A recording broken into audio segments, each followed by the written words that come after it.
My parents separated when I was 4. I went to live with my grandparents, who are unfortunately deceased now. I'm gonna make this as brief as possible. Take your time. And We can go up to my place when you're done. everything worked out great for everybody. It was amazing. Alec Baldwin and Meg Ryan are rapturously in and out of love in the film version of the hit play Prelude to a Kiss, one of 5 new summer movies we'll be reviewing this week on Siskel and Ebert, including Eddie Murphy's latest, Jean-Claude Van Damme's latest, as well as the latest script by Ingmar Bergman. And when have you heard Jean-Claude Van Damme and Ingmar Bergman in the same sentence? I'm Gene Siskel of the Chicago Tribune. And I'm Roger Ebert of the Chicago Sun-Times. Our first movie is named Prelude to a Kiss, and it's based on the stage play by Craig Lucas about a man who realizes on his honeymoon that someone else seems to be inside the body of his bride. The movie stars Alec Baldwin and Meg Ryan as a young couple who meet at a party, fall instantly in love, and decide almost on the spur of the moment to get married. Of course, that means she has to take him to meet her parents, played here by Ned Beatty and Patty Duke. These are my parents.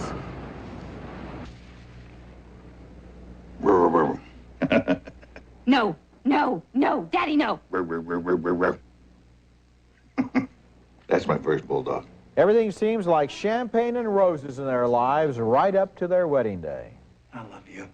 What about when I'm 100 years old with a mustache and yellow teeth? I'll still love you.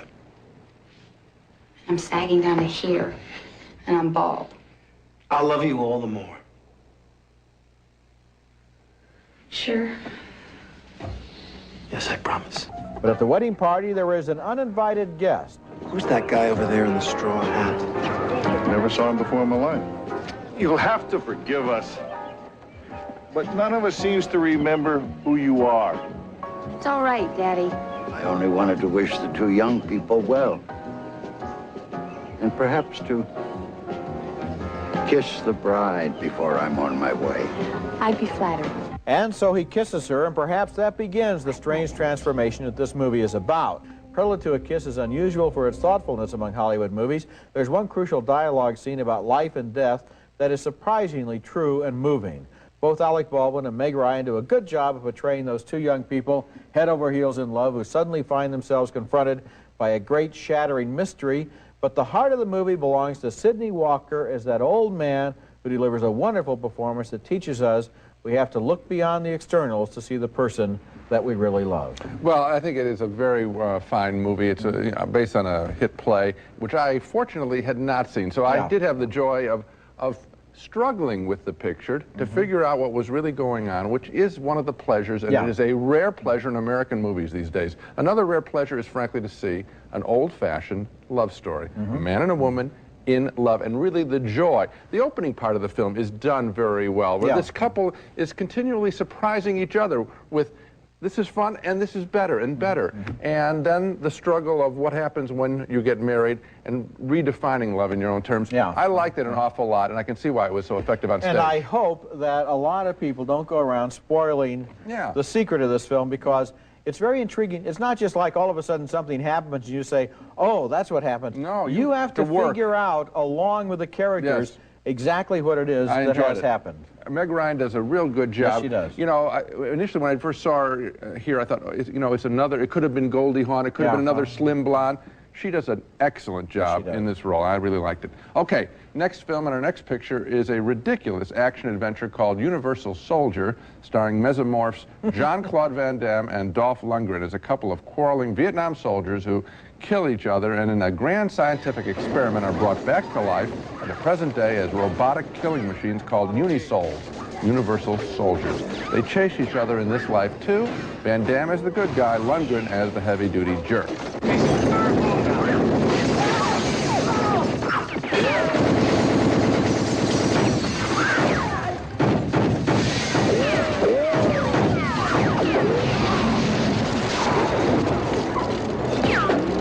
Van Damme is accompanied by the film's love interest, an inquisitive TV reporter played by Ali Walker. The script is Lundgren trying to spout throwaway lines a la Arnold Schwarzenegger, but Lundgren's a stiff.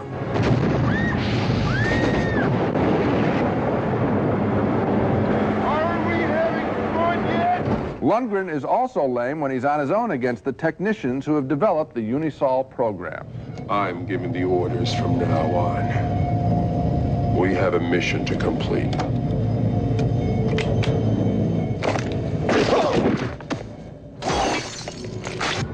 Universal Soldier looks like it held its casting sessions at a health club.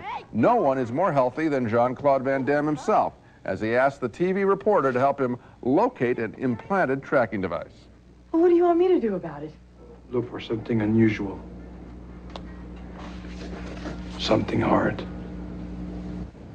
Get the joke, as they say on Monty Python, nudge, nudge, wink, wink. Pretty lame stuff. Of course, Universal Soldier is ridiculous. I don't really penalize it for that. I just wish that the combatants were more interesting. Having Van Damme fight Lundgren isn't that exciting. I kept wishing he was going after some larger target rather than just a mean version of himself. Okay, now having agreed with you on everything you've said about the movie, including how stupid it was, I want to tell you what happened to me while I was watching it. Because, you know, when you're watching a film that's completely predictable and utterly devoid of anything that's going to interest you, your eyes start casting about into the corners of the screen looking for something to divert you, and my eyes fell on Ali Walker as the TV newswoman, and I thought her performance was very good. She reminded me of somebody like Deborah Winger. She has an energy, she has a quickness, she has an intelligence, she's able to react within a scene and to be interested in it. As I watched her here, I thought, we're going to see more of her. She's a good actress. Well, what I thought of Meg Ryan, because I'd just seen her in Prelude to a Kiss, and physically they look the same, similar kind of hair. She was doing something fresh. I don't know, when you put her in the category with Deborah Winger, that's a real high compliment. It's high praise, but I meant it in terms of the fact that with both actresses you feel like there's an intelligence there, and they're not just reading lines, they're really reacting to a scene. Remember, she's working against two guys who are not really going to steal scenes from her, you know? Let's get her up against somebody good and see what happens. When we come back, Boomerang with the new Eddie Murphy as a reformed ladies' man. Please be gentle. Well, good luck. I sure hope you find him. Thanks. Wait, let me give you my number, because I'm not going to be able to sleep until I know you found him. Do you have a pen? Do I? That's Eddie Murphy in one of the opening scenes of his new movie, Boomerang, playing a role that we're very familiar with, the ladies' man who's always on the prowl. Murphy plays an executive at a big company where his romantic exploits are legend until the day when the company is taken over and he gets a new boss named Jacqueline. In this scene, his friend Halle Berry comments on this new woman he already finds fascinating. I mean, look at her. She's fantastic. I mean, if I were a guy, I would probably be interested in Jacqueline. Oh, if you were a guy. Not that I have those thoughts, because I don't, but I'm just saying she's attractive, and I would probably go out with her. I know where you're going. Women do stuff like that. You see other girls and you say, oh, she's cute, or her hair is nice, but guys don't see other guys and go, oh, look at his shoulders. We don't do that. The seductive Jacqueline is played by Robin Givens, and she treats him exactly the same way he has treated all of the women in his life. The experience is humbling. Wait a minute. If we were both men, we're colleagues, we could have a business dinner. Now, you're the one flipping this into a man-woman thing. I just said dinner, and let's discuss our workload. That's what I'm talking about. Just dinner? Just our workload over a meal. We've got a hell of a load. Murphy is eventually crushed by the romantic game playing of his new boss and turns for consolation to Halle Berry, visiting an art class that she teaches. Who wants to show me theirs first? Oh, boy. Kenny. Assalamu alaikum, my brother. Oh, alaikum salam. Greetings, my Nubian princess. My king. Boomerang is basically a film about how an irresponsible game player gets the tables turned on him and learns about true love in the process. Now, this is not exactly an original idea in the movies, but Boomerang brings some new energy to it by adding a lot of satire about the woman's cosmetic business. Two of the funniest scenes in the film involve Eartha Kitt as the aging cosmetics tycoon who wants to seduce Murphy and has a bring down the house one-liner, and also by Grace Jones as the bizarre supermodel who comes into his life in a chariot drawn by half-naked bodybuilders. Then at the heart of the movie is that sweet relationship between Murphy and Halle Berry. This is a kinder, gentler Eddie Murphy than we've seen in the movies before, and I like him in this film. Well, I liked one thing that he did in the picture. I mean, everyone knows that there's so much publicity about this picture that Eddie Murphy's, you know, sort of been shocked by the criticism that he's too macho in his Playboy interview and on the screen and with Harlem Nights, and that he's not black enough, that he doesn't hire enough blacks. So now this picture is like an apology, a mea culpa for all my sins. But I think what has happened is they haven't put enough laughs in it. And the dangerous kind of funny Eddie Murphy is what I was missing in this picture, except in one area. And that's where I want to say something positive about him. In the sex scenes, when he is dominated, Eddie Murphy does it just right. He is shown orgasmic. And as I've talked about this before, most movies, the grammar of the way most sex scenes are shot, the camera's on the woman, and she's orgasmic, and the guy, you never see it. It's really flipped, and they do it, and that's risk-taking, and I like that. But other than that, there isn't anything fresh in the picture. I agree with the good things you said about the movie. I think there are some big laughs in it. I think Eartha Kitt has a great supporting role. I think Grace Jones has a great supporting role. I think tasteless in a wonderfully funny way. Of course it's tasteless. Well, I mean, what kind of a discovery is this, that it's tasteless? No, of course it's tasteless. No. But what I want to zero in on is, because this is Eddie Murphy, suddenly you've got this sociological criticism. Is he black enough? Does he have enough black people? No. I don't have it. I don't have it. His colleagues have it. You've quoted it from other places. Exactly right. The fact is, I think you have to just look at this as a movie. You wouldn't put some other actor up to that kind of standard, I don't believe. I would put any other actor up to it. In fact, it's in the agenda. And let me ask you something else. Do you think any of these ideas that I've just said are in his mind? Do I think they're in his mind? I'm sure they are. Yeah. I'm sure that he wants to show a different side of himself. As so any actor why would, am I wrong to bring it up? Well, because you're doing it in a different way. It's hard to explain, but I know what I'm talking about. You don't, unfortunately. You know, Roger, on that basis, you could do the show by yourself. Here's the problem. I have a very good point I'm trying to make, and I can't make it in 30 seconds. Maybe we'll do a show on it, okay? The new show called Ebert. Coming up next, Wisecracks, a study of women comics. You know, I'm with this guy here that I know he was Catholic. He actually says to me, "Am I the first one?" I said, "Yeah, today."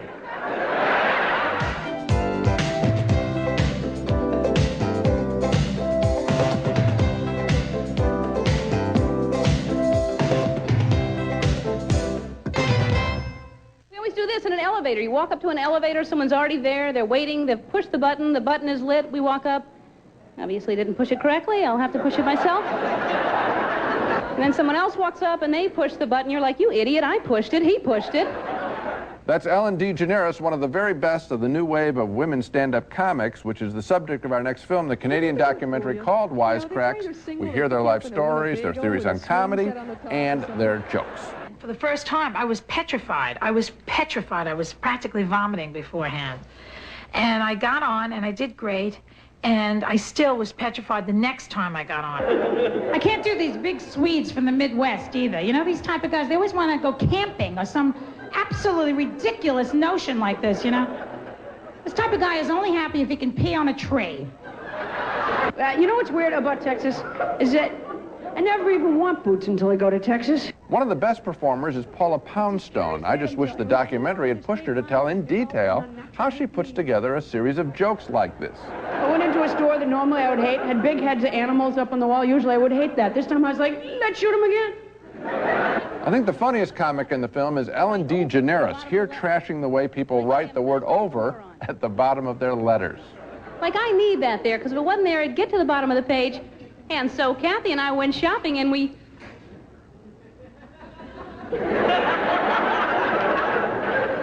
It's the craziest thing.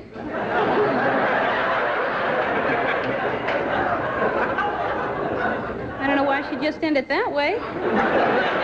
She's very good. There are more laughs than insights into the world of comedy in Wisecracks. Nearly half of the comics we see working are Jewish women. Why are they drawn to it? What's their special gift? It's never dealt with in the documentary. But Wisecracks is recommended nonetheless because the jokes are mostly very funny.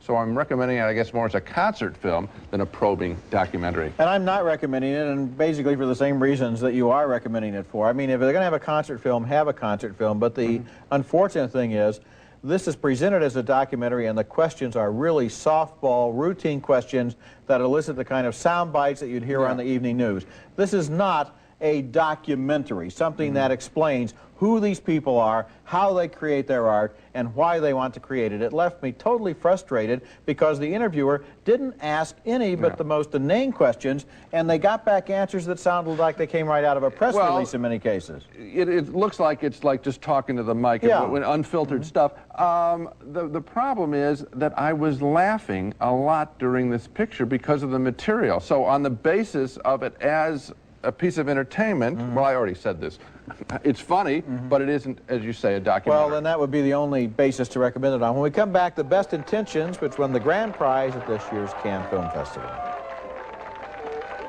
The great Swedish filmmaker Ingmar Bergman announced his retirement from directing after he made Fanny and Alexander in 1983, but he's continued to work for the stage, for television sometimes, for opera, and now comes The Best Intentions, a screenplay by Bergman that has been directed by Billy August and won the grand prize at this year's Cannes Film Festival. The movie is based on the lives of Bergman's own parents, who grew up in the university town of Uppsala, the father a poor divinity student, the mother the daughter of a wealthy family who disapproves of him.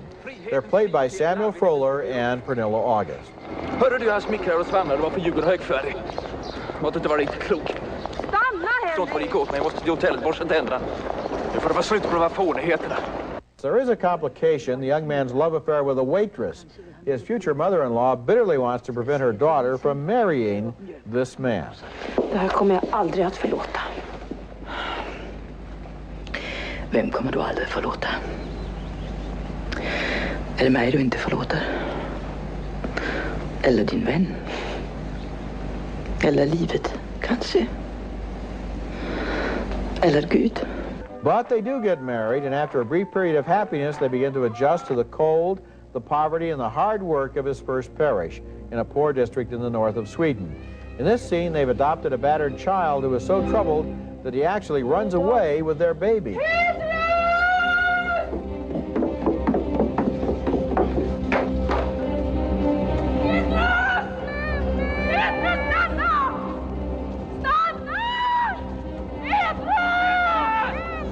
Like many of Ingmar Bergman's films, The Best Intentions is about the tension between religious faith and the weaknesses of man. That young pastor is vulnerable to sensual temptation, but he's also perhaps too proud of his religious fervor and not very willing to change. His wife is also strong-minded and proud, and so they create a rocky but stimulating marriage, and it's the energy between these two willful people that makes The Best Intentions so interesting. This is a very good film, and as a sequel to Fanny and Alexander, which it basically is, it completes this chapter of Bergman's autobiographical filmmaking. What I would like to see, this is originally a 6-hour project made for television. Yes, it is. And we're seeing it reduced here to 3 hours. I would like to see the whole 6 hours. I think that would have been an exciting way to present the film, maybe in 2 parts. But they've chosen to give us the 3-hour version. And certain things do stand out very well. And one is you call it religious pride. That is exceedingly, that can be, we've seen clerics played arch and haughty a lot in the movies, and it rings, this is the first time I've seen it where it really rings true with passion and genuine good feeling as well. And so he's a little stiff. I think that I like this portrait. It's even-handed. It isn't. Here's what's happened with Bergman, who is now in his 70s. He made films earlier based upon these same people. He was very much under the thumb of a domineering and very strict father as he portrays himself in earlier films. Here, he's old enough now, he can look back and put it in perspective and see his parents not as august older figures, but as the young people they were, much younger than he is now, and he can understand some of their motivations. And that's what's interesting about this film. Coming up next, another look at the movies we reviewed on this show. Now let's recap the movies we reviewed on this show. 2 thumbs up for Prelude to a Kiss, based on the hit Craig Lucas play about the challenges of love and the even greater challenges of marriage. A fine Meg Ryan performance. 2 thumbs down for Universal Soldier, the silly Van Damme-Dolph Lundgren fight, although Roger admired Ali Walker's performance. A split vote on Boomerang, the Eddie Murphy revisionist comedy. Roger thought it was sweet and funny. It didn't make me laugh enough. Another split vote on Wisecracks, the women comics documentary that is a better concert film than a documentary. And 2 thumbs up for The Best Intentions, the fine drama based on the lives of Ingmar Bergman's parents. So, Prelude to a Kiss is a surprising film. Very surprising film. Yeah, I liked it. I liked having it be a little complicated. And being about something that is almost impossible to describe, which is unusual. Yes. Most movies are all too easy to describe. That's it for this week. Next week we'll be back with a special show called They'll Do It Every Time, Part 2, the sequel. A look at the goofy and sometimes horrifying cliches that Hollywood just can't seem to avoid. That's next week, and until then, the balcony is closed.